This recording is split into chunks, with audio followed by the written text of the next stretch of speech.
وہ اندر داخل ہوا تو وہ بے ڈھنگے طریقے سے سو رہی تھی۔ وہ اپنے کوٹ کے بٹن کھولتا اس کی جانب بڑھا۔ جو آدمی نیچے کو ڈھلکی ہوئی تھی وہ اس کے بیڈ کے کنارے سے تھوڑا آگے لٹانے کے لیے جھکا کہ اس کی مخصوص خوبصورتی اس کے ناک کے کونوں سے ٹکرائی تھی۔ وہ ابھی بھی اس کے نکاح میں آئی تھی۔ وہ 15 سالہ معصوم اور خوبصورت لڑکی اس کو ونی پہ دی گئی تھی جس کے باپ نے اس کے چاچو کا قتل کیا تھا اور اب اس کو ونی میں دیا گیا تھا۔ اس قتل کے بدلے اپنے مرحوم چاچو کا خیال آتے ہی اس کے اندر شرارے پھوٹنے لگے تھے۔ وہ خود پہ ضبط کرتا پیچھے ہوا اور واش روم میں بند ہو گیا۔ تھوڑی دیر کے بعد نکلا تو وہ اسی پوزیشن میں بے نیاز سو رہی تھی۔ توبہ، اس لڑکی کو تو سونا بھی نہیں آتا، اچھے خاصے بندے کا ایمان خراب کر دے۔ اس کے کرتے سے پیٹ کو نظر آتا دیکھ کر وہ خود سے بڑبڑاتا اپنے بال ٹاول سے خشک کرنے لگا۔ وہ تھوڑا سا کسمسائی تو اس کے سنہری بال کی لٹیں اس کے خوبصورت چہرے کا طواف کرنے لگی۔ یہ وہ منظر دیکھ کر دائم کے دل میں حشر سا برپا ہوا تھا۔ وہ 15 سال کی ہونے کے باوجود مکمل حسن رکھتی تھی، کسی کا دل بھی ڈگمگا سکتا تھا۔ وہ تو پھر شوہر تھا۔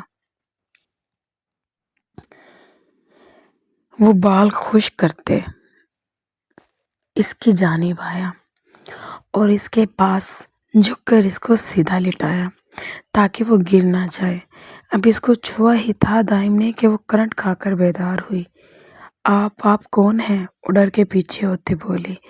دائم کا دل کیا اپنا سر پیٹ لے جس کو اپنے شوہر کا ہی نہیں پتا تھا۔ وہی وہ جس کے ساتھ تمہارا بھی نکاح ہوا تھا، تمہارا شوہر۔ وہ چبا چبا کر بولا، وہ آپ ہیں؟ وہ حیرت سے اپنے سے 15 سال بڑے اس خوبصورت سے شخص کو دیکھتے ہوئے بولی، جی میں ہوں۔ وہ کہتا ہوا اٹھ کھڑا ہوا اور بیڈ کی دوسری سائڈ پہ آ گیا۔ میں ونی ہو کر آئی ہوں، پھر آپ مجھ پر ظلم کریں گے، زبردستی اپنا حق لیں گے مجھ سے؟ وہ اچانک درد بھری آواز میں بولتی اس کو چونکا گئی تھی۔ یہ سب کس نے کہا تم سے؟ وہ آبرو جھکا کر پوچھنے لگا۔ بھلا وہ اس 15 سالہ لڑکی سے اپنا حق کیسے لے سکتا تھا جس کو شادی کا مطلب ہی ابھی ٹھیک سے معلوم نہ تھا؟ پھر وہ محض بدلے کی آگ میں کیوں اس کو اپنی وحشتوں کا شکار بناتا؟ وہ نکاح کے وقت کچھ لڑکیاں ایسے ہی بول رہی تھی کہ جو ونی ہو کر جاتی ہیں ان کا شوہر اس پر ظلم کرتا ہے اور اپنا حق وصول کرتا ہے، اور اس کے بعد وہ خاموشی سے سر جھکا گئی۔ دائم کا تجسس بڑھا۔ اور کیا کہتی تھی؟ وہ سوال کرنے لگا جو اس کو حیران کر رہی تھی۔ سجے سورے روپ پہ وہ اس کے دل کے تار چھیڑ گئی تھی اور کہتی تھی کہ تم ہمت سے کام لینا، ان سب میں بہت درد ہوتا ہے۔ وہ روحان سی ہو کر بولتی دائم کو جھٹکا دے گئی جو یہ سب کبھی خواب میں بھی نہیں سوچ سکتا تھا۔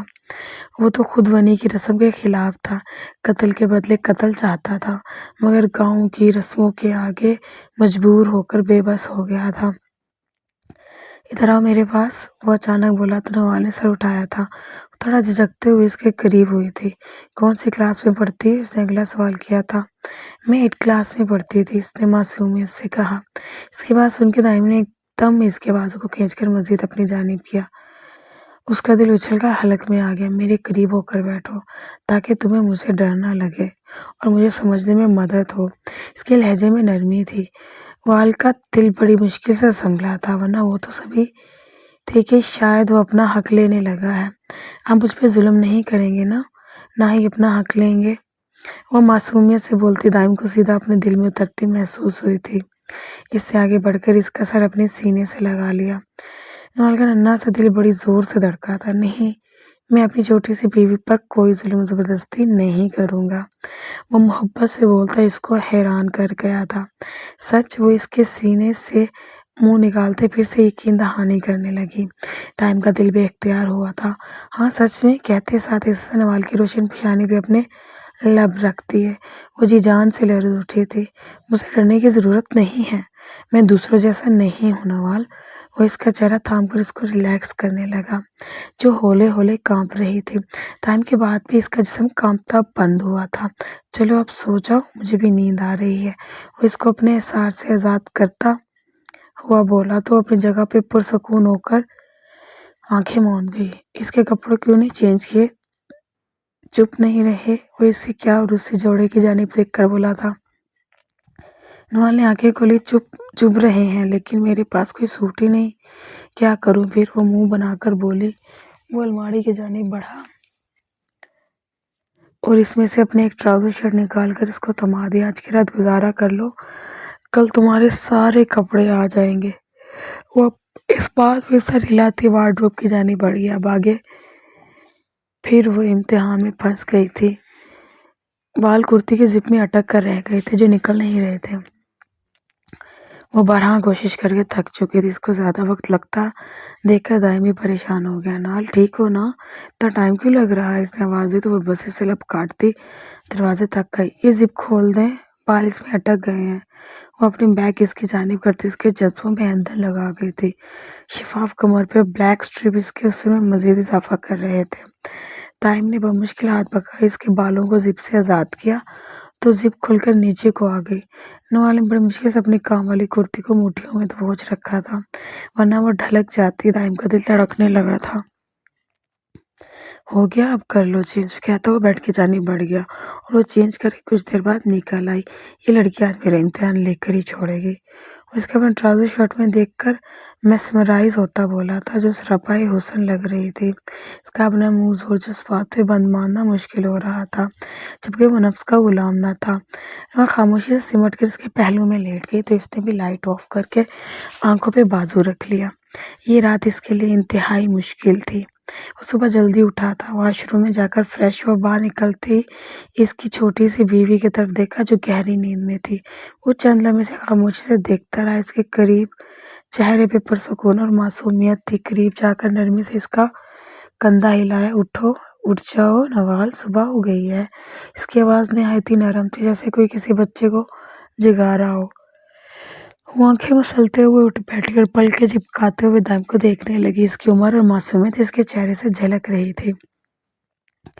وہ بیڈ سے اٹھی اور واش روم کی طرف چلی گئی۔ کچھ دیر بعد وہ فریش ہو کر نکلی، لیکن اس کے بالوں کی حالت بگڑی ہوئی تھی۔ لمبے گھنے بال الجھ کر اس کے کندھے اور کمر پر بکھرے ہوئے تھے۔ وہ بے بس نظر سے دائم کو دیکھنے لگی۔ یہ بال نہیں سلجھ رہے، کیا کروں؟ اس نے دھیمی آواز میں کہا۔ دائم نے مسکرا کر اسے بیٹھنے کا اشارہ کیا۔ اور میں ٹھیک کر دیتا ہوں۔ نوال نے جھجکتے کرسی پر بیٹھے ہوئے اس کی طرف دیکھا۔ دائم نے پہلے تولیہ اٹھا کر اس کے بالوں کو خشک کیا۔ اس کے ہاتھ نرم اور مہارت سے چل رہے تھے، پھر وہ آرام سے اس کے بالوں کو سلجھانے لگا۔ تمہارے بال بہت خوبصورت ہیں نوال، لیکن یہ بہت محنت مانگتے ہیں، اس نے ہنستے ہوئے کہا۔ نوال نے سر جھکا لیا، اس کے ہونٹوں پر ہلکی سی مسکراہٹ آ گئی تھی۔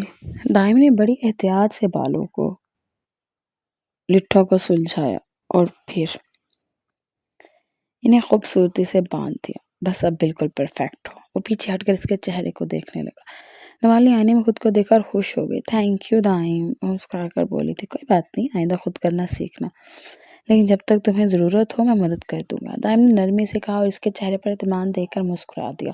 وہ دونوں فریش ہو کر کمرے سے باہر نکلے۔ نوال کے چہرے پر جھجک نمایاں تھی، اس کے قدم دائم کے ساتھ ساتھ چلنے میں لرز رہے تھے۔ وہ ہر قدم پر دائم کی طرف دیکھتی جیسے اس کی حفاظت اور اعتماد کی منتظر ہو۔ دائم نے اس کی طرف ایک ہلکی سی مسکراہٹ سے دیکھا جو اس کے خوف کو کچھ حد تک کم کر گئی۔ نیچے ڈائننگ ٹیبل پر سب موجود تھے۔ جیسے ہی وہ دونوں اندر داخل ہوئے، بی جان کی نظریں نوال پر جا پھر ان کی پیشانی پر بل پڑ گئی۔ یہ کیا تماشا ہے دائم، اس لڑکی کو کھانے کی میز پر کیوں لے کر آئے ہو؟ دائم نے نوال کا ہاتھ مضبوطی سے تھام لیا اور اپنی جگہ پر اطمینان سے کھڑا ہو گیا۔ بی جان، یہ اب سے میری بیوی ہے اور جہاں میں ہوں یہ بھی وہیں ہوگی، یہ میرے برابر میں بیٹھے گی۔ بی جان کا چہرہ غصے سے سرخ ہوا۔ مت بولو دائم کہ یہ لڑکی تمہارے چاچا کے قاتل کی بیٹی ہے۔ پورے ڈائننگ ہال میں خاموشی چھا گئی، سب کی نظریں دائم اور بی جان پر جم گئی تھی۔ نوال کے چہرے کا رنگ فک ہو گیا اور اس کے ہاتھ لرزنے لگے، اور نظریں جھکائے کھڑی تھی۔ دائم نے ایک گہری سانس لی اور بی جان کی جانب دیکھا۔ یہ قاتل کی بیٹی ہے بی جان، مگر یہ خود قاتل نہیں ہے۔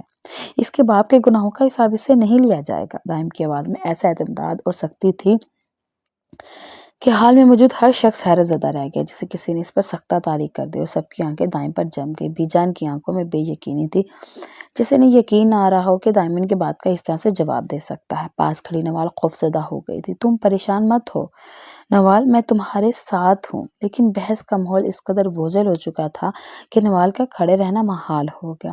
وہ کانپتے دل کے ساتھ کھڑے رہنے کی کوشش کر رہی تھی، لیکن ہر طرف سے نظریں اسے چھلنی کر رہی تھی۔ آؤ اوپر چلتے ہیں، وہ اس کی حالت دیکھ کر بولا تھا۔ بی جان نے غصے سے کچھ بولنے کی کوشش کی، لیکن دائم نے ان کی طرف دیکھا بغیر نوال کو آرام سے اپنے ساتھ لے گیا۔ وہ خاموش تھی مگر اس کی آنکھوں میں آنسو تھے۔ دائم نے اس کمرے میں لا کر بیڈ پر بٹھایا۔ اب یہ سب باتیں سننے کی ضرورت نہیں ہے، تم صرف میری بات سنو گی، باقی سب کو میں دیکھ لوں گا۔ نوال نے پہلی بار اس کی آنکھوں میں اعتماد کے ساتھ دیکھا اور دھیرے سے سر ہلا دیا۔ دائم نے مسکراتے ہوئے اس کے آنسو صاف کیے۔ چلو میں تمہارے لیے ناشتہ منگواتا ہوں، پھر دونوں ناشتہ کرتے ہیں، وہ کہہ کر اٹھ گیا۔ وہ کل نوال کو ناشتہ کروا کر آفس کے لیے نکل چکا تھا اور وہ اپنے کمرے میں اکیلی تھی۔ صبح کے تلخ واقعات کے بعد اس کا دل بے حد بوجھل تھا، مگر آئم کی تسلی بخش الفاظ نے اسے کچھ سکون دیا تھا۔ وہ تھکن کے باعث دوبارہ بستر پر لیٹ گئی اور نیند کے آغوش میں چلی گئی۔ کچھ دیر ہوئی تھی کہ دروازے پر دھیمی سی دستک نے اسے جگا دیا۔ اس نے آنکھیں ملتے ہوئے دروازہ کھولا تو سامنے ایک ملازمہ کھڑی تھی۔ بی بی جی آپ کو نیچے بلایا۔ اس کا دل ایک دم سے دھڑکنے لگا۔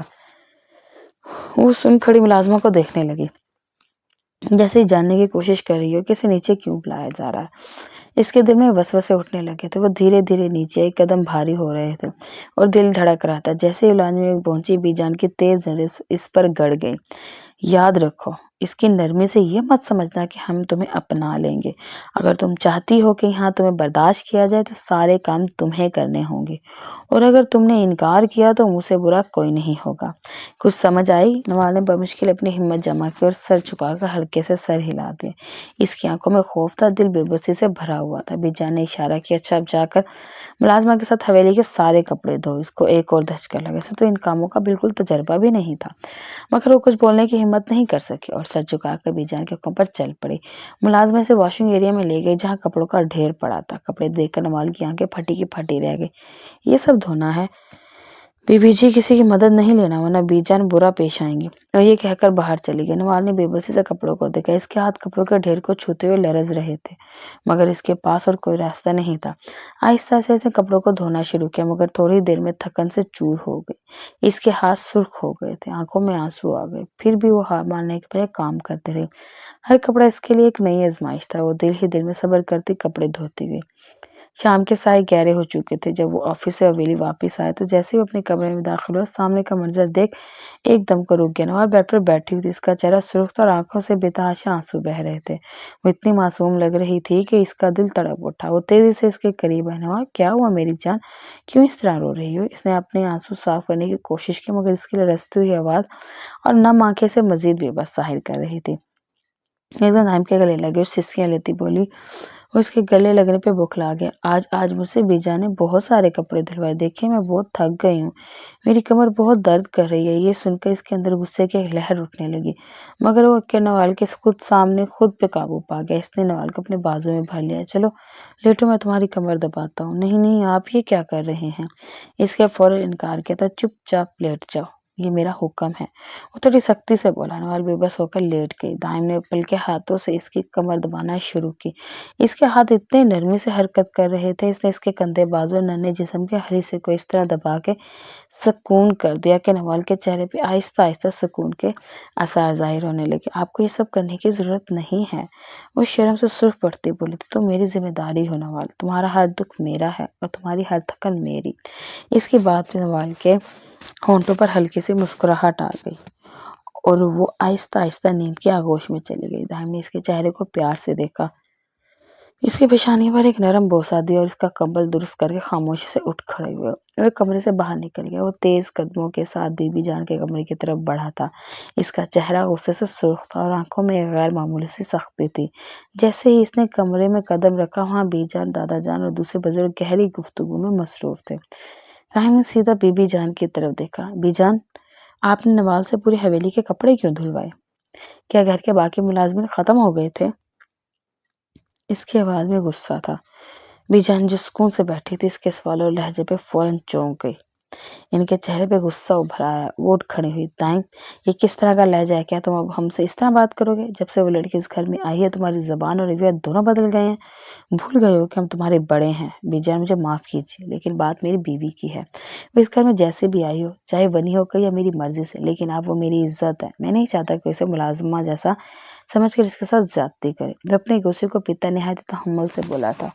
بی جان کی نظر سخت ہو گئی، مگر وہ خاموش رہی۔ نائم نے ایک قدم آگے بڑھایا تھا۔ آئندہ کوئی بھی کام ہو ملازمی سے کرایا جائے، نوال سے نہیں۔ میں اپنی بیوی کی عزت اور سکون پر سمجھوتا نہیں کروں گا۔ اس کی بات پہ کمرے میں سناٹا چھا گیا۔ دادا جان اور باقی بزرگ حیرت سے اس کو دیکھ رہے تھے۔ بے چار کے غصے سے کانپتا ہوا چہرہ ان کی خاموشی کا گواہ بن چکا تھا۔ دائم نے ایک نظر سب پر ڈالے اور مضبوط قدموں کے ساتھ کمرے سے باہر نکل گیا۔ اپنے پیچھے ایک بھاری خاموشی چھوڑ گیا تھا۔ رات کا وقت تھا، ڈائننگ ہال میں دسترخوان سجایا جا چکا تھا۔ بیچان اور باقی گھر والے اپنے نشتے سنبھال چکے تھے، مگر دائم و نوال غائب تھے۔ بیجان نے ارد گرد دیکھتے ہوئے ملازمین کو بلایا، دائم کہاں ہے؟ اور اس لڑکے نے کھانے کے وقت ڈائننگ ٹیبل پر آمنا کیوں نہیں پسند کیا؟ بیجان وہ اپنے کمرے میں کھانا مانگ رہے ہیں، ملازمہ نے جواب دیا۔ یہ سن کے بیجان کا چہرہ سرخ ہو گیا۔ جا کر دائم کو کہو کہ فوراً نیچے اور ڈائننگ ٹیبل کھانا کھائے، حویلی کے اصول اس طرح نہیں میں بدلتے۔ غصے سے بولی تھی ملازمہ سر ہلاتی ہوئی فوراً ان کے کمرے کی طرف چلی۔ کمرے کے اندر دائم و نوال سکون سے بیٹھے ہوئے تھے۔ نوال کے چہرے پر ایک عجیب سی شرمندگی کا امتزاج تھا اور دائم اس کی طرف محبت بھری نظر سے دیکھ رہا تھا۔ ملازمہ نے دستک دی۔ صاحب، بی بی جان نے کہا ہے کہ آپ ڈائننگ ٹیبل پر آ کر کھانا کھائیں۔ بی جان سے جا کر کہہ دو میں نوال ڈائننگ ٹیبل پر نہیں آئیں گے، ہمارا کھانا کمرے میں ہی دیا جائے، یہ فیصلہ میرا ہے اور اس پر کوئی سمجھوتا نہیں ہوگا۔ اس نے سنجیدگی سے کہہ کر دروازہ بند کر دیا۔ ملازمہ سہمی ہوئے انداز میں سر ہلاتی واپس چلی گئی اور بی جان کو جا کر یہ پیغام دیا۔ بی جان جو پہلے ہی غصے میں تھی، یہ سن کر مزید بڑھ گئی۔ ان کے چہرے کی سختی اور نظروں کی چمک خوفناک ہو گئی۔ انہوں نے غصے سے میز پر ہاتھ مارا تھا۔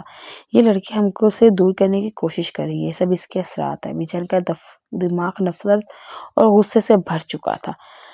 یہ دل میں نوال کے لیے سازی خیالات جنم لینے لگے تھے۔ نوال جو اپنی معصومیت میں دائم کی محبت سے مطمئن تھی، اس بات سے بے خبر تھی کہ بی جان کے دل میں اس کے خلاف نفرت کی آگ مزید بھڑک گئی ہے۔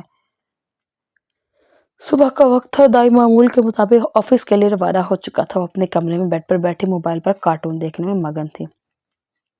اس کو نیا موبائل دائم نے لے کر دیا تاکہ وہ اپنی دنیا میں خوش رہے اور حویلی کی سختیوں سے دور رہ سکے۔ بی جان جو پہلے ہی دائم کے محبت نوال کی موجودگی سے کر رہی تھی، دل میں نفرت کا طوفان لیے کمرے میں آئی۔ انہوں نے جب نوال کو اس بے فکری سے موبائل پر وقت گزارتے دیکھا تو ان کی برداشت کا بندھن ٹوٹ گیا۔ وہ غصے سے کمرے کے اندر آئی اور ایک جھٹکے سے موبائل ہاتھ سے چھین کر دیوار پر دے مارا۔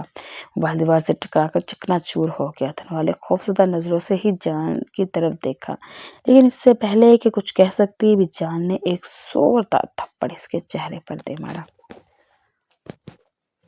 تھپڑ کی شدت اتنی تھی کہ نوال کا سر دیوار سے جا لگا اور وہ درد سے چیخ اٹھی۔ تمہاری یہ جرأت کہ ہمارے سلوک کے خلاف جاؤ، دائم کو ہمارے خلاف بھڑکا رہی ہو، اپنی عمر حیثیت دیکھو۔ کس نے کہا تھا کہ تم ہماری شکایت کرو؟ ان کی آواز سے در و دیوار ہل گئے تھے۔ نوال جو دیوار کے ساتھ سہمی ہوئی کھڑی تھی، روتے ہوئے بمشکل بولی تھی، بی جان میں نے کوئی شکایت نہیں کی، لیکن اس کی بات مکمل ہونے سے پہلے ہی بی جان نے ایک اور تھپڑ اس کے منہ پر دے مارا۔ بی جان نے ملازمہ کو آواز دی، اسے نیچے لے کر آؤ۔ ملازمہ فوری طور پر کمرے میں داخل ہوئی اور نوال جو خوف اور بے بسی کے عالم میں تھی کہ گھسیٹتے ہوئے نیچے لے جانے لگی۔ وہ زور زور سے چیخنے لگی تھی، مجھے چھوڑ دو پلیز، لیکن اس کی آواز کسی نے نہ سنی۔ نیچے حویلی کے بڑے کمرے میں سب بزرگ اور حویلی کے دیگر افراد موجود تھے۔ سب نے ملازمہ کو نوال کو گھسیٹتے ہوئے آتے دیکھا تھا۔ بی جان نے پھر سے نوال کے منہ پر تھپڑ مارنا شروع کر دیا۔ ہر تھپڑ کے ساتھ ان کے غصے کا اظہار مزید شدید ہوتا گیا۔ نوال کی چیخیں اور سسکیاں حویلی میں گونجنے لگی تھی۔ ایک اور زوردار تھپڑ کے بعد اس کا ہونٹ پھٹ گیا تھا اور اس میں سے خون رسنے لگا۔ میر شاہ نے آگے بڑھ کر بی جان کو روکنا چاہا، مگر دادا جان نے اس کو بازو سے تھام کر روک لیا اور پھر بی جان نے اتنی قوت سے اس کو تھپڑ مارے جس سے وہ لڑکھڑا کر زمین پر گر پڑی۔ اس کا نازک جسم مزید تاب نہ لا سکا اور وہ بے ہوش ہو گئی۔ عین اس وقت دائم حویلی میں داخل ہوا، اپنی کوئی فائل لینے آیا تھا، مگر نوال کو زمین پہ بے ہوش اور اس کے ہونٹوں سے رسنے والے خون کو دیکھ کر اس کے اندر کا طوفان شدت اختیار کر گیا۔ وہ بھاگتے ہوئے نوال کے پاس آئے، اسے باہوں میں اٹھائے، سب کیا ہو رہا ہے؟ کس نے کیا یہ؟ وہ چیخا تھا مگر کسی نے کوئی جواب نہ دیا۔ وہ ایک لمحہ بھی ضائع کیے بغیر اس کو اٹھا کر حویلی سے باہر نکلا اور فوراً گاڑی میں ڈال کر ہسپتال کی طرف روانہ ہو گیا۔ نوال کی بے ہوشی اور چہرے پر لگے زخم اس کی روح کو چیر کر رکھ گئے تھے۔ اس کے دل میں صرف ایک سوال گونج رہا تھا، آخر کیوں اس معصوم کے ساتھ ایسا ہوا؟ اس نے گاڑی کی رفتار بڑھا دی تھی۔ نوال اس کی گود میں بے ہوش پڑی تھی، اس کے ہونٹ سے خون بہہ رہا تھا اور چہرے پر تھپڑوں کے نشان صاف دیکھے جا سکتے تھے۔ اس کی سانسیں معمولی سی تھی، لیکن اس کی بے ہوشی دائم کے دل کو زخمی کیے جا رہی تھی۔ ہسپتال پہنچے ہی وہ اسے فوراً ایمرجنسی میں لے گیا۔ ڈاکٹر نے اس کو اسٹریچر پر لٹایا اور اس کا فوری معائنہ شروع کر دیا۔ بے چینی سے باہر ٹہل رہا تھا، اس کا دل بے قابو ہو کر دھڑک رہا تھا۔ تھوڑی دیر بعد ڈاکٹر باہر آیا تھا۔ آپ کے پیشنٹ کو کافی شدید تشدد کا سامنا کرنا پڑا جس کی وجہ سے یہ بے ہوش ہو گئی تھی۔ ہم نے انہیں ڈرپ لگا دی، خوش قسمتی سے ان کی حالت خطرے سے باہر ہے۔ لیکن ڈاکٹر کے الفاظ رک گئے، جیسے وہ کچھ مزید کہنا چاہتے تھے۔ لیکن کیا ڈاکٹر صاحب، صاف صاف بتائیں، اس نے بے قراری سے پوچھا تھا۔ دیکھیں، ان پر جسمانی تشدد کیا گیا اور یہ کسی بھی حالت میں درست نہیں ہے۔ ایک معصوم کم عمر بچی پر اس طرح کا ظلم ناقابل قبول ہے۔ آپ کو ان کا خاص خیال رکھنا چاہیے۔ اس نے دائم کی روح تک لرز گئی، اس کے دل پر ایک بوجھ سا آن پڑا تھا۔ وہ خود کو اس بات پر ملامت کرنے لگا کہ اس نے نوال کو حویلی میں چھوڑا ہی کیوں۔ اس کی معصومیت، اس کا نازک وجود اور اس کے خلاف حویلی والوں کی شفافیت، وہ سب سوچ کر دہل جا گیا۔ نوال کو وارڈ میں منتقل کر دیا گیا تھا۔ وہ اس کے پاس بیٹھ گیا، اس کا ہاتھ تھامے اپنی آنکھوں سے بہنے والے آنسو روکنے کی ناکام کوشش کرنے لگا۔ وہ اس کے چہرے پہ پڑے زخموں کو دیکھ رہا تھا جو اس کی بے بسی اور درد کے گواہ تھے۔ اس نے دل ہی دل میں ایک فیصلہ کر لیا تھا کہ وہ نوال کو اب کبھی حویلی واپس نہیں لے کر جائے گا۔ وہ اس معصوم کو ان بے حسوں کے درمیان مزید نہیں چھوڑ سکتا تھا۔ میں اس کا محافظ ہوں، اس کا ساتھی اور اس کی خوشیوں کا ذمہ دار بھی۔ میں کیسے اسے لاپرواہی برت سکتا ہوں؟ اس کا دل یہ سب سوچ کر اور زیادہ دکھنے لگا تھا۔ لیکن وقت نے اسے یہ بتا دیا تھا کہ وہ اس کی زندگی کا سب سے اہم حصہ بن چکی ہے۔ وہ اپنی محبت کو مزید کسی کے ظلم کا شکار نہیں ہونے دے گا۔ رحیم نے اس کے چہرے پر محبت سے ہاتھ رکھا۔ میری جان، اب تمہیں کسی کا خوف نہیں ہوگا، میں ہوں تمہارے ساتھ ہمیشہ۔ نوال بے ہوشی کی حالت میں تھے، لیکن دائم کی باتوں میں محبت اور خلوص صاف جھلک رہا تھا۔ فارم ہاؤس کی خاموشی فضا میں دائم کو لے کر آیا تھا۔ گاڑی سے اترتے ہی نوال نے چاروں طرف نگاہ دوڑائی۔ یہ جگہ خواب جیسی لگ رہی تھی۔ دور دور تک پھیلا سبزہ، ایک پرسکون سا ماحول اور وہ خوبصورت گھر جو دائم نے نوال کے لیے چنا تھا، مگر اس کی آنکھوں میں اب بھی وہی چپ تھی جو دائم کو بے چین کر رہی تھی۔ دائم نے آہستہ سے اس کو سہارا دیا اور اسے فارم ہاؤس کے اندر لے آیا۔ اس نے نوال کو ایک آرام دہ صوفے پر بٹھایا اور اس کے قدموں میں بیٹھ کر محبت بھری نظروں سے اسے دیکھنے لگا۔ اس کی آنکھوں میں تھکن اور دکھ تھا، زبان پر خاموشی کی مہر لگی ہوئی تھی۔ نوال، یہ گھر اب ہمارا ہے، صرف تمہارا اور میرا۔ یہاں کوئی نہیں ہوگا جو تمہیں تکلیف دے، کوئی نہیں جو تمہاری عزت کو رون سکے۔ ہم یہاں سکون سے رہیں گے، دور ان سب سے جو تمہیں رلا دیتے تھے۔ نوال نے آنکھیں اٹھا کر اس کی طرف دیکھا، لیکن وہ کچھ نہ کہہ سکی۔ دائم اس کی خاموشی کے پیچھے چھپے درد کو محسوس کر سکتا تھا۔ وہ اٹھ کھڑا ہوا۔ ٹھہرو، میں تمہارے لیے کچھ کھانے کو لاتا ہوں، وہ کہہ کر کچن کی جانب بڑھا۔ وہ ملازمہ سے کچن سے کھانا لے کر آیا تو اس نے پلیٹ نوال کے سامنے رکھی، اپنے ہاتھوں سے نوالا بنا کر اس کو کھلانے لگا۔ چلو کھاؤ، تم نے بہت دیر سے کچھ نہیں کھایا۔ آپ سچ کہہ رہے ہیں، ہم واقعی اسی گھر میں رہیں گے؟ وہ چونک کر بولی تو دائم نے چہرے پر مسکراہٹ آ گئی۔ ہاں نا، یہ گھر صرف تمہارا اور میرا ہے، یہاں کوئی اور نہیں ہوگا، کوئی ظلم کرنے والا، کوئی تکلیف دینے والا۔ یہ گھر صرف تمہارے لیے ہے، تمہارے سکون کے لیے۔ وہ محبت سے بولا تھا، اس کی آنکھوں میں معصوم سی چمک آ گئی۔ وہ بچوں کی طرح خوش ہو گئی اور بے اختیار دائم کے گلے لگ گئی۔ دائم نے ہلکے سے تھپتھپایا۔ تھوڑا سا فاصلہ رکھ کر بات کیا کرو میرا بچہ، ورنہ پھر خود ہی مشکل میں پڑ جاؤ گی۔ وہ اس کے ہونٹوں کا لمس اپنے سینے پر محسوس کرتا مخمور سے لہجے میں بولا تھا۔ کیا مطلب، کون سی مشکل؟ نوال نے حیرانی سے پوچھا۔ کچھ نہیں، تم آرام کرو کمرے میں جا کر، میں یہ برتن رکھ کر آتا ہوں۔ دائم نے اسے شرارتی نظر سے دیکھ کر کہا تھا۔ وہ ہونکوں کی طرح اس کو دیکھ کر رہ گئی۔ دائم کی مہینے کی بات اس کے سر کے اوپر سے گزر گئی تھی۔ وہ دائم کے فون پر کارٹون دیکھنے میں مگن تھی اور دائم اس کے پاس بیٹھا لیپ ٹاپ پر کام کر رہا تھا۔ نوال کی معصوم ہنسی اور کارٹون کے کرداروں کی آوازوں نے ماحول کو ہلکا پھلکا بنا رکھا تھا، لیکن اچانک اس کے فون کی اسکرین پر کال آنے لگی۔ نوال نے بے دھیانی میں فون اٹھایا اور اسکرین پر نظر دوڑائی۔ اس پر لکھا ہوا بے جان اس کے ذہن کو الجھا گیا۔ آپ کے فون پر کال آ رہی ہے، اس نے آہستہ سے کہہ کر دائم کو بتا دیا۔ فون نوال کے ہاتھ سے لیا اور کال اٹھاتے ہی جلدی سے کمرے سے باہر نکل گیا۔ اس کے قدموں کی رفتار اور سنجیدگی نوال کو کچھ عجیب سا لگا، مگر وہ خاموش رہی۔ دائم نے کمرے سے باہر جا کر فون کان سے لگایا تو دوسری طرف بے جان کا غصے سے بھرا لہجہ سنائی دیا۔ کہاں ہو تم دائم؟ 2 دن ہو گئے ہیں تم نے حویلی میں قدم تک نہیں رکھا۔ ان کے لہجے میں سختی اور تلخی نمایاں تھی۔ اس نے گہری سانس لی۔ بی جان، اب میں اس حویلی میں قدم نہیں رکھوں گا جب تک آپ لوگ نوال کو دل سے قبول نہیں کریں گے۔ وہ بے شک غنی ہو کر اس گھر میں آئی ہے، لیکن اب وہ میری بیوی ہے۔ دائم شاہ کی عزت ہے، اگر اس کے ساتھ کوئی برا سلوک کرے گا یا اس کے خلاف کوئی بات کرے گا تو میں برداشت نہیں کروں گا۔ یہ سب سن کر بی جان کا غصہ اور بڑھ گیا۔ یہ تم کیا کہہ رہے ہو؟ کیا تم اپنوں کو چھوڑ کر اس لڑکی کے لیے؟ دائم نے بیچ میں ان کی بات کاٹ دی۔ اس کی آواز میں ایک غیر معمولی ٹھہراؤ اور سختی تھی۔ بی جان، میں نے اپنا فیصلہ کر لیا ہے۔ جب تک آپ لوگوں کے دلوں سے نوال کے لیے نفرت ختم نہیں ہوتی، میں اس گھر میں واپس نہیں آؤں گا۔ یہ کہہ کر اس نے بنا کسی توقف کے فون بند کر دیا۔ بی جان دوسری طرف سلگ کر رہ گئی۔ ان کے چہرے پر بے بسی اور غصے کے ملے جلے آثار تھے۔ دائم نے فون بند کر کے ایک لمحے کو خود کو سنبھالا، گہری سانس لی اور اپنے اندر کے غصے کو قابو میں لاتے ہوئے کمرے کی طرف واپس لوٹ آئی۔ کمرے میں واپس آتے ہی دائم نے نوال کی طرف دیکھا، جب اس کے لیپ ٹاپ پر کارٹون دیکھنے میں مگن تھی۔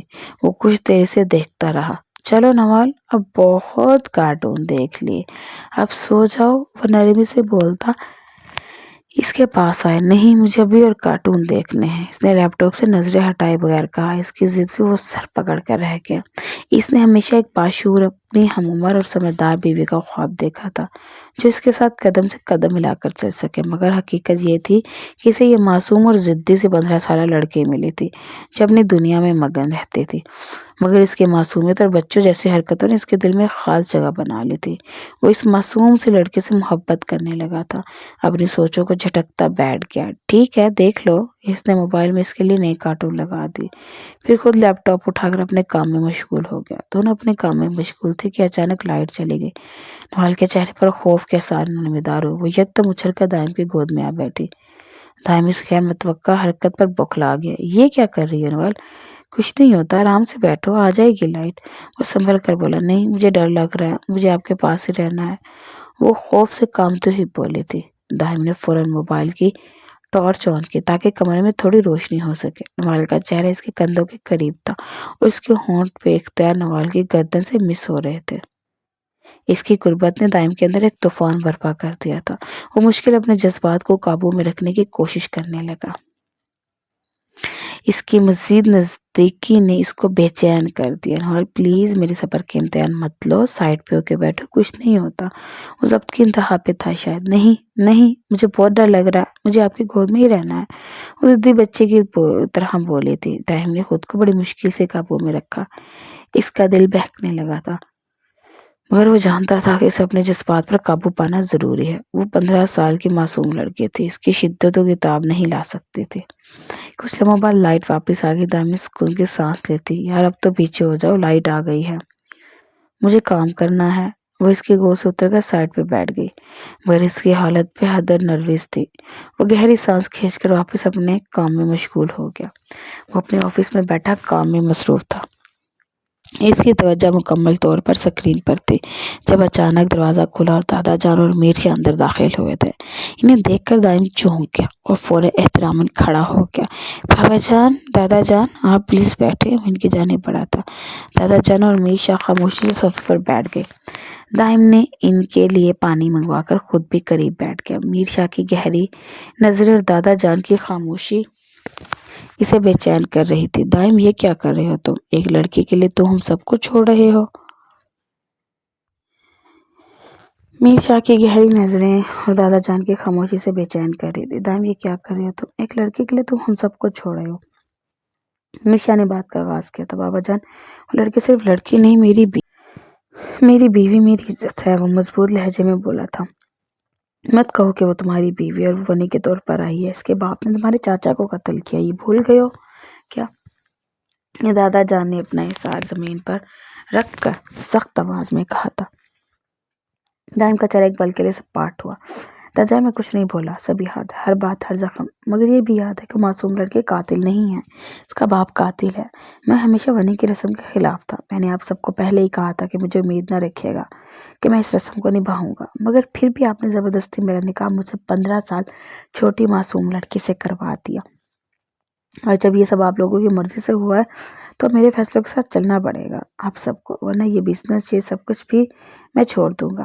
اس کے عزت اور کھڑے لہجے نے آفس کی فضا میں خاموشی بھر دی۔ وہ دائم جو ہمیشہ کے ان کے ہر حکم کے آگے سر جھکا دیتا تھا، آج انہیں یوں کھڑی کھڑی سنا رہا تھا۔ دادا جان کو یقین نہیں آ رہا تھا کہ یہ وہی دائم ہے۔ دادا جان نے تھوڑی دیر کے لیے خاموشی اختیار کی تھی۔ دیکھو بیٹا، غصے میں فیصلے اس طرح کے نہیں کیے جاتے، ہمیں سوچنا پڑے گا، ٹھیک ہے؟ تمہاری بات سن لی، لیکن نوال اور تم حویلی واپس آ جاؤ۔ وہ تحمل سے بولے تھے۔ نہیں دادا جان، میں مزید اس پر ظلم نہیں ہونے دوں گا۔ وہ صرف 15 سال کی ہے، آپ لوگوں نے اس کی عمر کا بھی خیال نہیں کیا اور اسے اپنی نفرت کا نشانہ بنا ڈالا۔ کم از کم اس کے بڑے ہونے کا تو انتظار کر لیتے، پھر نفرت کر لیتی۔ ابھی وہ شادی کا مطلب بھی نہیں جانتی، نفرتوں کا مطلب بھی نہیں جانتی، اور سب نے اس پر ظلم کے پہاڑ توڑ دیے۔ بین جان کو کسی نے کچھ نہیں کہا، وہ اس پر ظلم کرتے رہے، مگر اب نہیں، جب تک میں زندہ ہوں اس پر ایک آنچ بھی نہیں آنے دوں گا۔ اس کی آواز میں وہ شدت تھی جو دادا جان اور میشا کو خاموشی کرے گی۔ بیٹا، ہم تمہاری بات کو سمجھتے ہیں، ہم کوئی حل نکالیں گے، مگر تم واپس آ جاؤ۔ میشا نے بھی اس کو سمجھانا چاہتا، جب آپ لوگ کوئی حل نکال لیں گے اور ہمارے ساتھ انصاف کریں گے تب میں واپس آؤں گا، اسے پہلے نہیں، اس نے جواب دی۔ جوان جان اور میشا ایک دوسرے کی جانب بے بسی سے دیکھنے لگے۔ ٹھیک ہے بیٹا، جیسے تمہیں مناسب لگے۔ دادا جان میشا آہستہ قدموں سے آفس سے باہر نکل گئے تھے۔ وہ گہری سانس لے کر کرسی پر گر گیا۔ اس کے دل میں دکھ اور غصہ دونوں موجود تھے، مگر اس نے فیصلہ کر لیا تھا کہ وہ اس معصوم کے حق کے لیے ہر حد سے گزر جائے گا۔ وہ آفس سے تھکا واپس آیا۔ جب دروازہ کھول کر اپنے کمرے میں داخل ہوا تو اس کی نظر نوال پر پڑی، جو نیلے رنگ کی ساڑی پہنے ہوئے تھی اور اپنی سادگی اور معصومیت میں ساڑی میں بے حد خوبصورت لگ رہی تھی۔ وہ ایک لمحے کے لیے چپ چاپ کھڑا رہ گیا، جیسے اس کی آنکھوں کے سامنے کوئی حسین خواب آ گیا ہو۔ وہ قدم قدم چلتے ہوئے اس کے قریب پہنچا اور بے اختیاری سے پوچھ بیٹھا، یہ ساڑی تمہارے پاس کہاں سے آئی؟ میں نے تو نہیں لے کر دی تمہیں، ملازمہ سکینہ آنٹی کی بیٹی ہے نا، وہ لے کر آئی تھی۔ تو میں نے کہا میں بھی پہن کے دیکھتی ہوں، مجھے پسند آئی۔ اس کے لہجے میں معصومیت تھی۔ وہ صبر پکڑ کے رہ گیا، پھر اچانک نوال کی ساڑی جو ٹھیک سے بندھی نہیں تھی کھل کر زمین پر گر گئی۔ نوال کے تمام نشیب و فراز دائم کے سامنے واضح ہو گئے۔ اس کا نازک نیم برہنہ وجود دائم کے سامنے قیامت خیز منظر پیش کر رہا تھا۔ وہ اس کو گہری نگاہوں سے دیکھ کر رہ گیا۔ وہ فوراً شرمندہ ہو کر ساڑی کو اٹھانے لگی۔ مجھے ساڑی ٹھیک سے پہننی نہیں آتی، پلیز میری مدد کر دینا دائم۔ وہ بیچاری سے بولی تھی۔ میں کیسے مدد کروں، مجھے نہیں آتی میرا بچہ۔ وہ اس کو بچوں کی طرح پچکارنے لگا۔ تو پھر آپ فون سے دیکھ کر پہنا دیں، مجھے نہیں پہننی آ رہی۔ دائم نے اس کی ضد کے آگے ہار مان کر آگے بڑھا۔ ٹھیک ہے رکو۔ وہ اپنا فون نکال کر ساڑی باندھنے کا طریقہ دیکھنے لگا۔ دائم کے دل میں ایک جذباتی طوفان مچ رہا تھا۔ نوال کی قربت میں اس کا دل تیز تیز دھڑک رہا تھا۔ اس کا دل چاہ رہا تھا کہ وہ اس ننھے وجود کو اپنی باہوں میں بھر لے، مگر جانتا تھا کہ وہ ابھی بہت چھوٹی ہے، وہ اس کی شدتوں کو نہیں سہے گی۔ اس نے اپنے جذبات پر قابو پایا اور ساڑی کو درست طریقے سے اس کو پہنا دیا۔ وہ قیامت سی لگ رہی تھی۔ نیلے رنگ کی ساڑی میں وہ ایک مکمل حسین خواب کی طرح نظر آ رہی تھی۔ وہ اس کو دیکھتا رہ گیا، آخر اتنا روپ وہ کہاں سے لاتی تھی؟ بتائیں کیسی لگ رہی ہوں؟ وہ پلو کو لہرا کر بچوں کی طرح خوش ہوتے پوچھنے لگی۔ بہت حسین لگ رہی ہو، وہ بے اختیار بولتا اس کو سینے سے لگا کر اس کے ماتھے پر بوسہ دے گیا۔ وہ جب بے حد خوش نظر آ رہی تھی، آگے بڑھ کر دائم کی طرح اس کو گلے لگا کر اس کے ماتھے پہ بوسہ دے گئی۔ وہ ہکا بکا رہ گیا اس کی جسارت پہ۔ اس کو اچانک ایک شرارت سوجی تھی۔ اس نے آگے بڑھ کر نوال کے لبوں پہ اپنے لب رکھ کر اس کو زور سے سک کیا تو سسکاری بھر کر رہ گئی۔ چلو اب ایسا بھی کرو۔ وہ مسکراہٹ دوبارہ کو بولا، نہیں ایسے درد ہوا ہے مجھے۔ وہ معصومیت سے منہ بنا کر اپنے ہونٹوں کو سلاتے ہوئے بولی تھی۔ مسکرا کے اس کو خود میں بھیج گیا۔ وہ جانتا تھا کہ اس وقت اس کی معصومیت اور اس کا بچپن ہی اس کا سب سے بڑا جمال تھا۔ بی جان کے کمرے کا ماحول خاصا سرد اور دباؤ سے بھرا ہوا تھا۔ دادا جان، میرچا اور حویلی کے باقی بزرگ اپنی جگہ پر سر جھکائے خاموشی سے بیٹھے تھے۔ بی جان کے چہرے پر الجھن، غصے اور بے بسی کا امتزاج تھا۔ ان کی آنکھوں میں وہی شعلے چل رہے تھے۔ مجھے نہیں سمجھ میں آ رہی کہ دائم اس حد تک جا سکتا ہے۔ یہ وہی ہے جو ہمیشہ ہماری ہر بات مانتا تھا، ہمارے آگے بولتا نہیں تھا، اور اب تم لوگ اسے منانے کے لیے اس کے آفس تک گئے لیکن وہ پھر بھی واپس نہیں آیا۔ آخر ایسا کیا جادو کر دیا اس لڑکی نے؟ کیا بات ہے جو اس نے اس حد تک بدل دیا ہے؟ بیچان جو بھی ہے، ہمیں اب حقیقت کو تسلیم کرنا ہوگا۔ اس نے واضح الفاظ میں کہہ دیا کہ جب تک ہم اس کی بیوی کے ساتھ اپنا رویہ درست نہیں کرتے وہ اس گھر میں قدم نہیں رکھے گا۔ ہمیں اس کی بات ماننی پڑے گی، ورنہ یہ مسئلہ اور بڑھ جائے گا۔ میر شاہ نے تفصیل سے انہیں آگاہ کیا۔ بیچا نے اپنے چہرے پر الجھن کا تاثر مزید گہرا کر لیا۔ ان کی پیشانی کی شکنیں واضح ہو گئی۔ انہوں نے ایک گہری اور طویل سانس لی تھی۔ اس کا مطلب ہے کہ ہم اس چٹان بھر کے لڑکی کے سامنے جھک جائیں جو انہی کے رسم تحت اس گھر میں آئی تھی۔ جس کے باپ نے ہمارے خاندان کا خون بہایا۔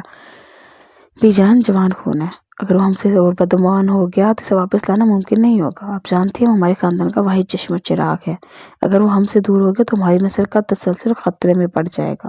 ہمیں دانش مندی سے کام لینا ہوگا۔ دادا جان جب تک خاموش تھے اپنے چھری پہ جھکے ہوئے سر کو اٹھا کر دھیمی آواز میں بولے، میرشا ٹھیک کہہ رہا ہے، دائم کو کھونا ہمارے لیے بہت بڑا نقصان ہوگا، ہمیں اس کی بات ماننی ہوگی ورنہ ہمارے معاملے ہاتھوں سے نکل جائے گا۔ بی جان نے ایک لمحے کے لیے سوچا، جیسے اپنے اندر کے جذبات کو قابو کرنے کی کوشش کر رہی ہو۔ ان کی آنکھوں میں وہی سختی تھی، لیکن وہ اس وقت حالات کے آگے جھکنے پر مجبور نظر آئی تھی۔ ٹھیک ہے، دائم کا پیغام بھیج دو کہ ہم اس کی شرط ماننے کے لیے تیار ہیں۔ نوال کے ساتھ کوئی ظلم یا زیادتی نہیں کی جائے گی اور اس کے ساتھ وہی سلوک ہوگا جیسے سویلی کے بہو کے ساتھ ہونا چاہیے۔ اسے بتاؤ کہ واپس آ جائے۔ یہ کہتے ہوئے بی جان اپنی جگہ سے اٹھ گئی۔ ان کی آنکھوں میں غصے کے آثار اب بھی باقی تھے۔ وہ 2 ماہ کا عرصہ کیسے بیتا انہیں معلوم ہی نہ ہوا۔ فارم ہاؤس کی خاموشی اور پرسکون ماحول نے ان دونوں کو مزید قریب کر دیا تھا۔ ایک معصوم اور ضدی تھی، دائم کے ساتھ رہتے ہوئے آہستہ آہستہ سمجھدار ہوئی تھی۔ دائم کے دل میں بھی اس کے لیے محبت کے جذبات پہلے سے کئی زیادہ گہرے ہو چکے تھے۔ ابھی بھی وہ دونوں بیڈ پر ایک ساتھ لیٹے تھے۔ دائم نے اسے نرمی سے گلے لگایا ہوا تھا اور وہ اس کے سینے پر سر رکھے اپنی باتوں میں مصروف تھی۔ اس کی معصومیت ہمیشہ دائم کے چہرے پر ایک مسکراہٹ لے آتی تھی۔ دائم مجھے بیبی چاہیے، وہ اچانک سر اٹھا کر بولی تھی۔ بیبی کیوں چاہیے تمہیں؟ دائم نے حیرت سے اس کی طرف دیکھا اور اس کی بات کو دہراتے ہوئے کہا، سکینہ آنٹی کی بیٹی بھی میری جتنی ہے، اس کی بھی شادی ہوئی ہے اور اس کا بھی ایک بیبی ہے، وہ اتنا چھوٹا اور پیارا ہے، اس لیے مجھے بھی بیبی چاہیے۔ وہ فوراً سے بولی تھی۔ اس کی معصومیت اور بچوں جیسی خواہش پر وہ ہنس پڑا۔ اچھا، میرے بیبی کو بیبی چاہیے۔ اس کی مسکراہٹ میں شرارت بھی شامل ہو گئی تھی۔ ہاں، نوال نے فوراً سے لا کر کہا، چلو پھر بیبی لانے کے لیے جو کہوں گا وہ کرنا پڑے گا۔ دائم نے نرمی سے اس کے بالوں کو چھوا تھا۔ ٹھیک ہے، وہ معصومیت سے بولی تو گہرا مسکرایا۔ چلو پہلے میرے لپس پر بائٹ کرو۔ نوال نے شرماتے ہوئے دائم کے چہرے کی طرف دیکھا، پھر آہستہ سے اس کے لبوں پہ جھک کر ہلکی سی بائٹ کر گئی۔ دائم نے پرسکون ہو کر اپنی آنکھیں بند کر لی۔ اب میرے اوپر آؤ، وہ سرگوشی نما انداز میں بولا تھا۔ وہ تھوڑا جھجکی، لیکن دائم کی محبت اور خلوص نے اسے اعتماد دیا ہوا تھا۔ وہ آہستہ سے دائم کے قریب ہو کر اس کے اوپر آ کر بیٹھ گئی۔ دائم کی دھڑکنیں تیز ہو گئی تھی۔ نوال کے قریب ہونے سے اس کے جذبات کا باندھ ٹوٹنے لگا تھا۔ اس نے بے اختیار ہوتے نوال کی سرائی دار گردن کی طرف جھکتے ہوئے اس پر اپنے ہونٹ رکھ دیے۔ نوال نے ایک لمحے کے لیے سکون محسوس کیا، لیکن جیسے ہی دائم کی شدتیں بڑھنے لگی وہ سسکنے لگی۔ دائم کی قربت اور جذبات کی شدت اس کی برداشت سے باہر ہونے لگی۔ وہ اچانک رونے لگی۔ اس کے آنسو دائم کے دل پر گرے، جیسے کسی نے گرم لوہا رکھ دیا۔ وہ فوراً پیچھے ہٹ گیا اور خود کو کوسنے لگا۔ اس نے جلدی سے نوال کو گلے لگایا، اس کے آنسو صاف کیے۔ بس اب کچھ نہیں کروں گا، رونا بند کرو۔ نوال وہ اس کو سینے سے لگائے نرمی سے بولا، دائم مجھے درد ہوا تھا۔ وہ ہچکیوں سے رو رہی تھی۔ مجھے معاف کر دو میری جان، میں تمہیں تکلیف نہیں دینا چاہتا، آئندہ ایسا نہیں ہوگا، میں وعدہ کرتا ہوں۔ دائم نے اس کے ماتھے پر بوسہ دے اور اپنی آواز کو بھرپور نرمی دیتے ہوئے کہا تھا۔ وہ اس کے ساتھ لپٹ کر لیٹ گئی۔ دائم نے اسے مزید سنبھال کر اپنے قریب کر لیا اور اسے سکون دینے کے لیے اس کے بالوں میں ہاتھ پھیرنے لگا۔ اس کی آنکھوں سے آنسو تھم گئے، لیکن دائم کی بے چینی بڑھتی گئی۔ وہ اپنے منہ زور جذبات کو سنبھالنے کی کوشش کر رہا تھا جو اس معصوم کی قربت میں مچلنے لگے تھے۔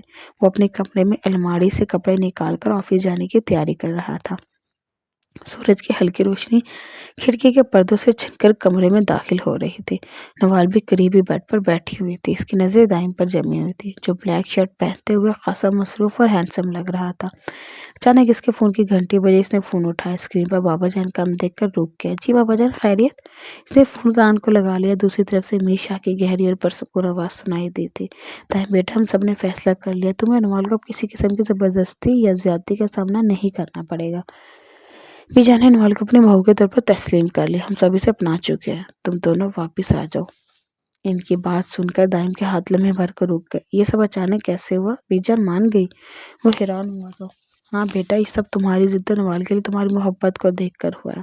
ہمیں احساس ہو گیا کہ نوال ہماری بہو ہے اور اسے ویسا ہی مقام ملنا چاہیے، اب کوئی مسئلہ نہیں ہوگا۔ دائم نے گہری سانس لی اور کچھ لمحے کے لیے خاموش رہا۔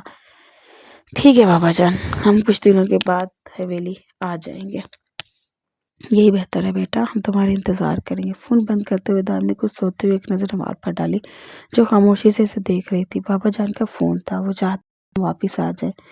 میں نے تمہیں سچ مجھے قبول کر لیا سب نے؟ اس نے حیرت اور خوشی کے ملے جلے تاثرات کے ساتھ پوچھا تھا۔ ہاں، سب نے تمہیں قبول کر لیا نوال، اب تمہیں کوئی پریشانی نہیں کرے گا، وہ مسکرا کر بولا تھا۔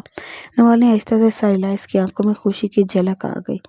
دائم نے نرمی سے اس کے قریب جا کر اس کے سینے سے لگا لیا۔ بس تمہیں تھوڑا انتظار کرنا ہوگا، ہم جلدی واپس جائیں گے۔ اس نے خاموشی سے اس بات میں سر ہلا دیا اور وہ اپنے کام کی تیاری میں مصروف ہو گیا۔ اس کے چہرے پر اب سکون و خوشی کے تاثرات نمایاں تھے، وہ بھی اپنوں سے ملنے کے لیے بےتاب تھا۔ دوپہر کا وقت تھا، حویلی کے دروازے پر گھما گھومی تھی، ملازمین ہاتھوں میں گلاب کے پھول ایک قطار میں کھڑے تھے اور حویلی کے بڑے دروازے کو رنگین پھولوں کی مالا سے سجایا گیا تھا۔ دروازے کے قریب دادا جان، بی جان، میر شاہ اور چچی جان کھڑے تھے، جن کے چہرے پر مسکراہٹیں نمایاں تھیں۔ سب کو معلوم تھا کہ آج 3 ماہ بعد دائم اور نوال واپس آ رہے ہیں اور یہ لمحہ ان کے لیے خوشیوں کا باعث تھا۔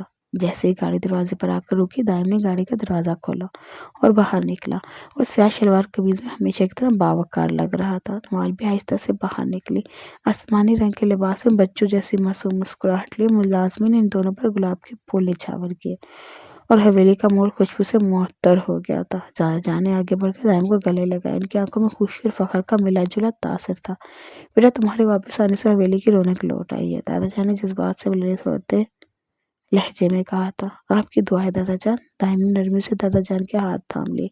اس کے بعد بی جان نے آگے بڑھ کر ان دونوں کو دعا اور پیار دیا۔ میر شاہ نے بھی مسکراتے ہوئے دائم کو گلے لگایا تھا۔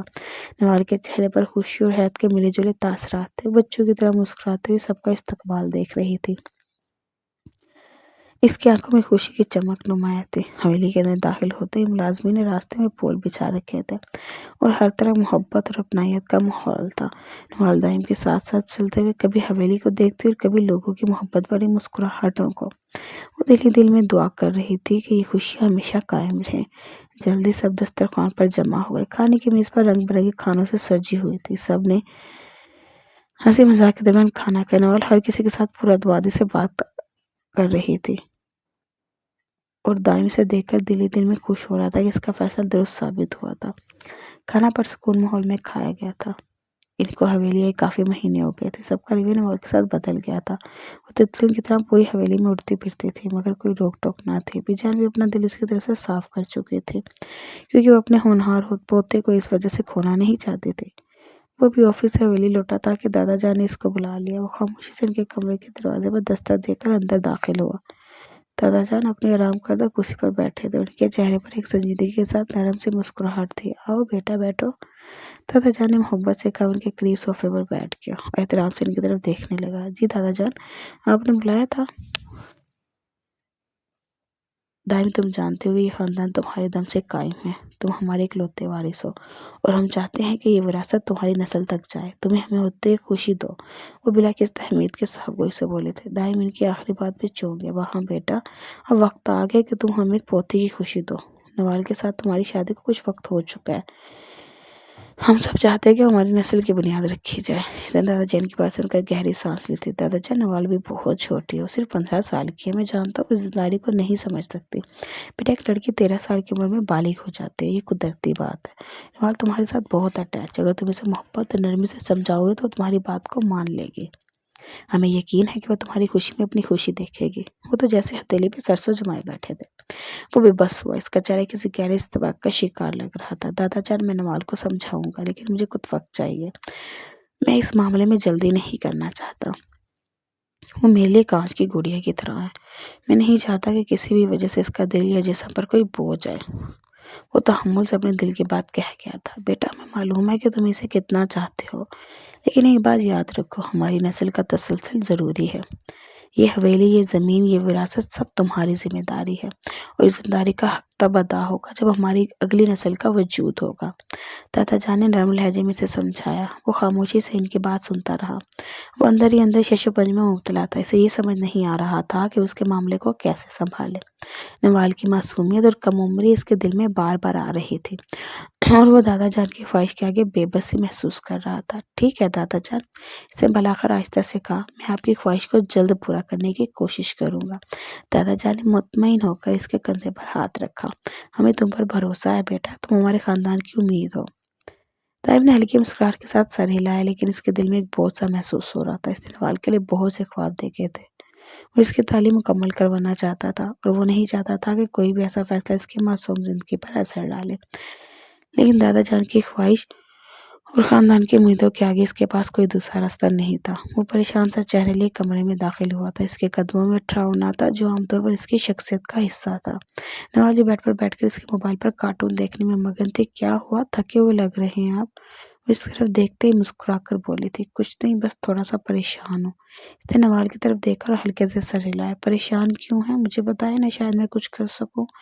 نوال نے موبائل ایک طرف رکھ دیا اور قریب آ کر اس کے ہاتھ تھام لیے۔ مسکرا کے اس کے ننھے ہاتھوں کو دیکھنے لگا جس میں اس کے ہاتھ تھے۔ تمہیں یاد ہے تم نے کیا کہا تھا کہ تمہیں بیبی چاہیے؟ اس کی بات پہ نوال کی آنکھوں میں خوشی کی چمک آئی۔ ہاں چاہیے نا، کب ملے گا مجھے بیبی؟ وہ اپنی ازلی معصومیت سے بولی۔ نوال تمہیں معلوم ہے کہ بیبی کیسے آتا ہے؟ دائم نے ایک گہری سانس لی اور اس کی طرف سنجیدگی سے دیکھ کر کہا۔ نوال نے الجھن بھری نظروں سے دیکھا، نفی میں سر ہلا دیا۔ نہیں مجھے تو نہیں پتا، لیکن آپ تو سب کچھ جانتے ہیں نا، آپ ہی بیبی لے آئیں۔ دائم ہلکا سا مسکرایا مگر اس مسکراہٹ میں ایک بے چینی سے چھپی ہوئی تھی۔ نوال بیبی لڑکیاں پیدا کرتی ہیں، لے کر نہیں آتے کہیں سے۔ اس کی بات پہ نوال نے حیرت سے آنکھیں پھیلائی۔ کیا واقعی؟ مجھے تو یہ بھی نہیں پتا تھا، لیکن میں کیوں پیدا کروں بیبی؟ آپ پیدا کریں نا۔ دائم نے اس کی معصومیت پر بے-ساختہ قہقہ لگایا تھا، لیکن جلد ہی سنجیدہ ہو گیا۔ نوال بیوی ہونے کے ناطے یہ تمہاری ذمہ داری ہے، لیکن تم ابھی بہت چھوٹی ہو، میں تمہیں سب کے لیے مجبور نہیں کرنا چاہتا۔ نوال نے گردن جھکا کر سوچنے والے انداز میں سر ہلایا۔ اگر یہ میری ذمہ داری تو ٹھیک ہے، میں کر لوں گی، لیکن یہ کیسے ہوگا؟ دائم نے اس کے سوال پر کچھ لمحے خاموشی اختیار کی۔ یہ باتیں تمہارے لیے سمجھانا بھی مشکل ہے، لیکن میں تمہیں وقت دوں گا۔ جب تم ان باتوں کو سمجھنے کے قابل ہو جاؤ گی تبھی ہم اس بارے میں سوچیں گے۔ وہ آہستہ سے اس کو سینے سے لگا کر بولا۔ نوال نے محبت سے اس کی طرف دیکھا اور مسکرا دی۔ ٹھیک ہے دائم، آپ جو کہیں گے میں وہی کروں گی، آپ میرے لیے سب کچھ ہے۔ دائم نے مسکرا کے اس کے ماتھے پر نرمی سے بوسہ دیا اور خود سے وعدہ کیا کہ وہ اسے کبھی بھی کسی دباؤ یا تکلیف میں مبتلا نہیں کرے گا۔ اس کی معصومیت اور اس کے بھروسہ مند مسکراہٹ نے دائم کو دل کو سکون بخشا تھا، مگر اندر ہی اندر وہ دادا جان کی خواہش کے بوجھ تلے دب رہا تھا۔ 3 سال بعد آج اس کی 18ویں سالگرہ تھی۔ آج وہ پورے 18 سال کی ہو گئی تھی۔ اس 3 سال کے عرصے میں دائم شاہ کی محبت نے اسے ایک حسین دوشیزہ بنا کر ابھارا تھا۔ وہ یاقوتی حسن کے مالک تھی جو اسے دیکھتے رہ جاتا۔ وہ اس قدر حسین و جمیل تھی، وہ دائم شاہ اب تک ادھورا تھا۔ اس نے اس کے بڑے ہونے کا بڑی شدت سے انتظار کیا تھا اور اپنے موزوں جذبوں کو 3 سال سے سلاتا آ رہا تھا۔ اس نے دادا جان اور بی جان کو بھی اپنے ساتھ 3 سال انتظار کی سولی پر لٹکا رکھا تھا، جو اسے پوتے کے خواہش مند تھے، مگر اس کے کہے کے مطابق نوال کے 18 سال کے ہونے کا انتظار کر رہے تھے۔ رات کے سالگرہ کی تقریب کے بعد وہ تھکی ہوئی وارڈروب کے سامنے آئی، ڈریس چینج کر کے ڈریسنگ ٹیبل کے بیٹھی اپنے ہاتھوں پہ لوشن لگا رہی تھی۔ دائم ابھی تک کمرے میں نہیں آیا تھا، وہ دوستوں میں بیٹھا تھا۔ ابھی اس کو کچھ دیر ہی ہوئی تھی کہ کمرے کا دروازہ کھلا۔ اس نے مڑ کر دیکھا تو دائم اس کو دیکھ کر مسکراتا ہوا اس کی جانب آیا۔ میرا 3 سال کا صبر ختم ہوا، اب تمہیں نہیں بچو گی، وہ کہتے ساتھ کھینچ کر اس کو اپنے ساتھ لگا چکا تھا۔ شرما کر سر جھکا گئی تھی، جانتی تھی اس نے اپنے دائم شاہ کو بہت انتظار کروایا تھا۔ دائم نے اس کو اپنی باہوں میں بھر لیا اور اٹھا کر بیڈ پہ لے آیا۔ وہ شرم سے سرخ پڑتی آنکھیں بند کر گئی۔ دائم نے آگے بڑھ کر تمام لائٹس آف کر دی اور شرٹ لیس ہوتا اس پہ جھک گیا۔ اس کی قربت پاتے ہی دائم کے 3 سالوں کی تشنگی اور پیاس مٹی تھی۔ وہ دونوں آج کی رات مکمل ایک دوسرے کو پا چکے تھے۔ چاند ان کے ملن کی رات تھے، مسکراتا بادلوں کی اوٹ میں چھپ گیا تھا۔ اور کچھ منٹ بعد جب اس کو نوال نے بتایا کہ وہ امید سے ہے، دائم شاہ کا بس نہیں چل رہا تھا کہ وہ نوال کو دنیا جہاں کی خوشی دے دے۔ جس طرح دادا دادی ماں کی یہی حال تھا، وہ تو کب سے اس انتظار میں تھے کہ کب پوتا اس دنیا میں آئے۔ دائم شاہ بھی بہت خوش تھا۔ تو پیارے ریڈرز، آج آپ کو ہماری کہانی کیسے لگی؟ اگر تو آپ کو ہماری کہانی پسند آئی ہے تو پلیز ہمارے چینل کو سبسکرائب کریں، ویڈیو کو لائک اور شیئر کریں، بیل آئیکن کے بٹن کو دبانا نہ بھولیں تاکہ نئی آنے والی ویڈیو کی نوٹیفیکیشن آپ کو سب سے پہلے مل سکے۔ ویڈیو کو مکمل دیکھنے کا بہت بہت شکریہ۔ خوش رہیں، آباد رہیں۔